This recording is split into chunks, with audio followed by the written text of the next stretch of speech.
Hello dear friends, this is Upendra Chaudhary. एक बार फिर दोस्तों मैं नई वीडियो लेकर आया हूं आप लोगों के लिए। आज की जो मेरा थीम है दोस्तों, एक अलग से थोड़ा सा डिफरेंट टॉपिक है। टॉपिक क्या स्टार्ट कर लेते हैं। चलिए दोस्तों, जब हम किसी अपने बहुत पुराने बचपन के फ्रेंड से मिलते हैं या बहुत पुराने किसी अलग रिलेटिव से मिलते हैं तो मिलके हमें बहुत पुरानी पुरानी बातें याद आती हैं। जब पुरानी बातें याद आती है तो पुराने कंटेंट पर डिस्कस करने के लिए, पुराने कंटेंट को, पुराने लॉजिक को, पुरानी नॉलेज को रिमाइंड करने के लिए हम दोस्तों एक वर्ड यूज करते हैं और जिसको हम लोग बोलते हैं यूज टू। यूज टू का मतलब होता है कि कोई काम जब हम बचपन में किया करते थे उसको बताने के लिए ये वर्ड यूज किया जाता है, यूज टू। जैसे मैंने कहा आई यूज टू एक्शन। एक्शन से मतलब वही काम जिस काम को मैं किया करता था। जैसे मैंने कहा कि मैं नहर में नहाया करता था, तो इंग्लिश में बोलेंगे I used to take bath in canal. क्योंकि दोस्तों मेरे सारी वीडियो में आपको क्लियर करता हूं कि एक्शन का मतलब मेरे यहाँ पर होता है कोई भी काम। तो इसमें अलग से मुझे लगता है शायद आज मुझे बताने की जरूरत नहीं पड़ेगी।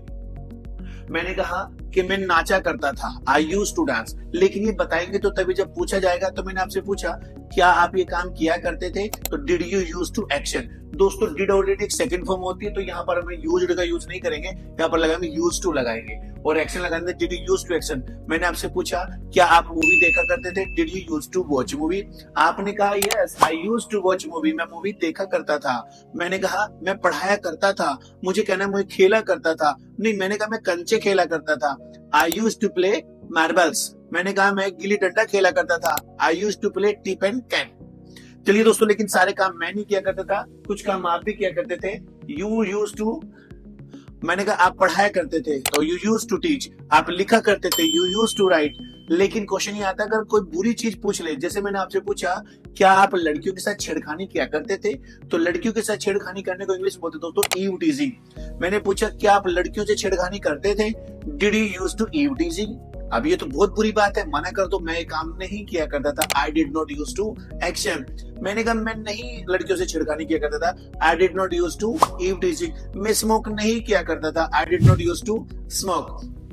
लेकिन सारे काम मैं अपने लिए थोड़ी ना मना करूंगा, कुछ काम मैं आपके लिए भी मना करूंगा, आप नहीं किया करते थे। जैसे मैंने कहा आप इंग्लिश नहीं बोला करते थे, you did not use to speak English. आप इंस्टीट्यूट नहीं जाया करते थे, you did not use to go to institute. आप नहीं खेला करते थे, you did not use to play. लेकिन दोस्तों मुझे पूछना है ही और सी के बारे में, क्या वो किया करता था, did he use to action. Formula बना मेरा डिड ही या सी यूज टू एक्शन। मैंने पूछा क्या ही स्मोक किया करता था, did he use to smoke. अगर वो किया करता था तो बोल देंगे ही यूज टू स्मोक। अगर वो नहीं किया करता था तो बोलेंगे he did not use to smoke. He नहीं पढ़ाया करता था, he did not use to teach. He नहीं आया करता था, he did not use to come. लेकिन क्वेश्चन ये आता है दोस्तों, ऐसी बातें करते करते के साथ साथ हम लोग एक चीज और नोटिस करते हैं, जो हम थोड़े से इमोशनल हो जाते हैं और इमोशनल होते होते हम लोग बोलते हैं कि यार वो भी क्या दिन थे। तो इंग्लिश में बोलते दोस्तों दोज वर द डेज। और अगर हमें ये कहना हो कि गया वो जमाना, गए वो दिन, बीत गए वो दिन, तो हम लोग बोलेंगे गॉन आर द डेज। जैसे अगर कोई स्टूडेंट मुझे बोले कि सर आप ग्रेजुएशन में एडमिशन ले लो, तो मैं क्या कहूंगा, भाई गया मेरा जमाना, गॉन आर माय डेज।